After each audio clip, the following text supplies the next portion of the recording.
And C currents, हवाएं और समंदरी लहरें या समंदरी धारें। Winds flow from hot to cold and from cold to hot regions. हवाएं जो हैं वो गर्म से ठंडे और ठंडे से गर्म इलाकों की तरफ चलती हैं। It results in temperature fluctuation. इसके नतीजे में दर्जा हरारत में कमी बेशी होती रहती है, यानी कभी टेम्परेचर कम होता है तो कभी ज़्यादा। The examples are land and sea breezes, mountainous breezes and valley breezes. मिसाल के तौर पे जब लैंड ब्रीज़, सी ब्रीज़, माउंटेनियस ब्रीज़ और वैली ब्रीज़ यानी समंदर की तरफ से जो हवाएं आती हैं, ज़मीन की तरफ से जो हवाएं आती हैं, या पहाड़ों की तरफ से जो हवाएं आती हैं और वादियों की तरफ से जो हवाएं आती हैं, वो एक जगह से दूसरी जगह पे जाके टेम्परेचर में कमी बेशी कर देती हैं। गर्म अगर हवा आ रही है तो ठंडे इलाकों में टेम्परेचर बढ़ जाएगा, और अगर ठंडे इलाके से गर्म इलाके की तरफ हवा जा रही है तो वहाँ का टेम्परेचर कम हो जाएगा। Although there is no coldness in Karachi, but sometimes cold breezes of Quetta hit Karachi and there is coldness. वैसे तो कराची में ठंडक नहीं होती, वहाँ का जो टेम्परेचर है वो मॉडरेट है, लेकिन कभी कभार जब कोयटा की ठंडी हवाएं आके कराची को हिट करती हैं तो वहाँ पे कदरे सर्दी हो जाती है। Sea currents also travel from hot to cold and from cold to hot regions. जो समंदरी लहरें होती हैं वो भी गर्म से ठंडे और ठंडे से गर्म इलाके की तरफ बहती हैं। When a hot wave reads a cold area it increases temperature of that area. जब एक गर्म पानी की जो लहर है वो किसी ठंडे इलाके में पहुंचती है तो वो वहाँ का टेम्परेचर ज़्यादा कर देती है। For example, when a hot wave of northern Atlantic Ocean reaches the coast of western Europe, it increases its temperature.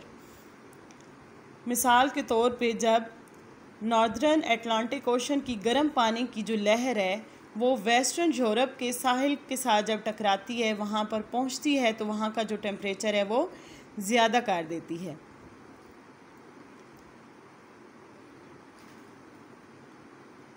And this coast does not freeze even in winter. और वो जो साहिल है वो सर्दियों में भी फ्रीज़ नहीं होता, पूरा साल खुला रहता है। Similarly cold currents reduce temperature of hot regions. इसी तरह जो ठंडे पानी की जो लहरें हैं वो गर्म इलाकों में जाके टेम्परेचर को कम कर देती हैं। For example when Canary current moves along western coast of Africa it reduces its temperature. मिसाल के तौर पर जब कैनरी की जो करंट्स हैं वो लहरें हैं वो वेस्टर्न कोस्ट ऑफ अफ्रीका के साथ साथ जब आती हैं तो वो वहाँ का टेम्परेचर कम कर देती हैं। नेक्स्ट है clouds. Clouds reflect most of sun rays and allow a few sun rays to reach earth. जो बादल हैं वो बहुत सी सूरज की जो शुआएँ हैं उन्हें वापस खला में ऊपर भेज देते हैं, और बहुत कम जो शुआएँ हैं वो ज़मीन तक पहुंच पाती है। It reduce the temperature of earth. इससे क्या होता है कि ज़मीन का जो दर्जा हरारत है वो कम हो जाता है, क्योंकि बहुत सी सूरज की तपिश वाली शुआएँ ज़मीन तक पहुंचती नहीं हैं।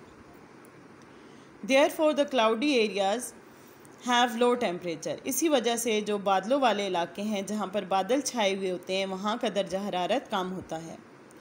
कोस्टल रीजन्स यानी साहिली इलाके।